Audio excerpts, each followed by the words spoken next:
আজ তোমাদের দেখাবো আমাদের মার্কেট। তো সোমবারে আমাদের এখানে হাট বসে একটা। তো মার্কেটটা প্রচুর সুন্দর, প্রচুর লোক হয়ে দেখো। মার্কেট ঢুকতে এখন লোকের পুরো আসছে, লোক এখন শুরু হয়েছে, টাইমটা পুরো ঠিক টাইমে পৌঁছে গেছি। তো প্রচুর লোক আসছে এদিকে সেদিকে। তো মার্কেটে প্রচুর বন্ধুর সাথে দেখা হয়েছে, তো সবার সাথে কথা বলতে পারে।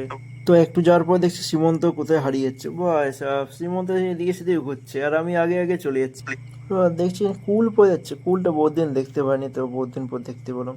তো এখানে ফল দোকান আরও অনেক রয়েছে, তো এখানেও সব কিছু রয়েছে, যা মানে বাজার যা কিছু লাগে সব এখানে পাওয়া যায়। তো আগে দেখতে এখন পাঁপড় ফুচকা সব কিছু রয়েছে এখানে, যা নিবে ডালমাল সব কিছু রয়েছে। তো ফলগুলো অত সুন্দর দেখো। তো আমাদের বাজার হয়ে গেছে, তখন বাজার হয়ে পর পান দোকান আসার পর দেখি দুটো পান নিয়ে খাতে খাতে রুম যাবো। তো দেখি পানগুলো সেই লেভেলে বহুত দিন পর খাচ্ছি, তো রাস্তার পেট হয়ে রুমে যাবো। তো আমাদের এখানে একটা পানের দাম 5 টাকা, এই চেন্নাই একটা পানের দাম হচ্ছে 30 টাকা, ভাবতে পারছো? মানে কি বলো, পান খাচ্ছ না কি খাচ্ছ, কিছু বলা যায় নাই। তো ভিডিওটা এখানেই শেষ করছি, নেক্সট ব্লগে আবার কিছু দেখা হচ্ছে। ওকে, গুড নাইট।